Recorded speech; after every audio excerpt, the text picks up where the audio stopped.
Du beau projet de Saint-Brieuc.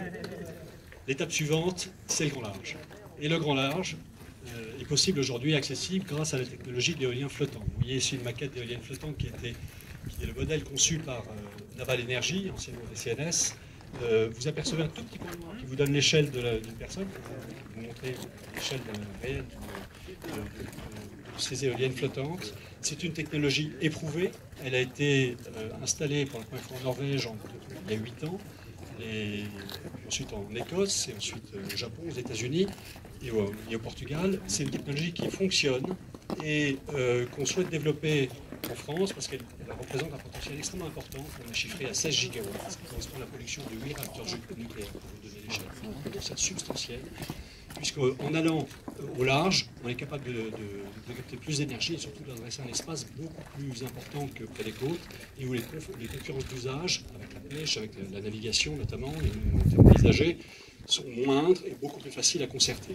Et c'est à ce titre-là, d'ailleurs, que je pense qu'il faut noter que la Bretagne a été exemplaire, puisque alors que la Bretagne ne produit que 14% de l'électricité qu'elle consomme, Monsieur le ministre, quand vous étiez président de la région, vous avez installé une commission des énergies de la mer qui a concerté la première zone éolienne flottante commerciale en moins de 2 ans, en créant un consensus entre tous les usagers de la mer, à commencer par les pêcheurs, qui sont les sachants, ceux qui connaissent le mieux la mer et les fonds marins.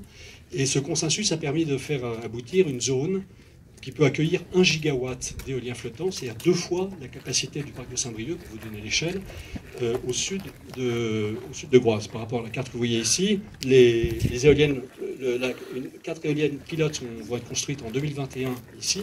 Et à ce titre-là, j'en profite pour vous inviter, si vous l'acceptez, à venir en 2021 inaugurer ces 4 éoliennes pilotes sur lesquelles on construit une expérience qui vont nous permettre, on l'espère, ensuite d'avoir un appel d'offres qui permettra au mieux disant, celui qui sera choisi par l'État, de construire jusqu'à 1 gigawatt d'éolien flottant à une quarantaine de kilomètres de Lorient. Donc un potentiel très important et immédiatement accessible en Bretagne.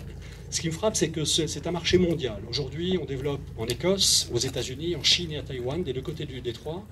Et la Bretagne est devenue la vitrine française de l'éolien flottant. J'étais il y a 15 jours sur une île qui s'appelle Pingtan, qui est l'endroit le plus vanté du détroit de Taïwan. Le maire de Pingtan a vu cette photo, il m'a dit « je veux celle-là, fabriquée en France ». Donc on a une chaîne industrielle à construire, du Havre jusqu'à Saint-Nazaire. Elle peut être construite moyennant une dynamique. Cette dynamique repose sur une seule chose importante, une seule chose essentielle maintenant, qui sont des appels d'offres publics, des appels d'offres d'État. Et à ce titre-là, Monsieur le ministre de la Transition écologique et solidaire, on attend avec impatience la PPE que vous signerez, j'espère, cette année, pour avoir un appel d'offres éolien flottant Je ne me prive pas d'avoir des membres éminents du gouvernement à côté de vous pour m'adresser directement à Monsieur le ministre pour lui dire à quel point la profession et la région attendent votre signature sur un appel d'offres éolien flottant en début 2019 et un rythme qui va permettre de construire une filière industrielle. Et juste pour conclure, vous l'avez compris, l'éolien flottant, c'est l'atout de la Bretagne. Et grâce à la Bretagne, grâce à ce projet, l'éolien flottant, c'est l'atout de la France pour la transition énergétique. Très bien.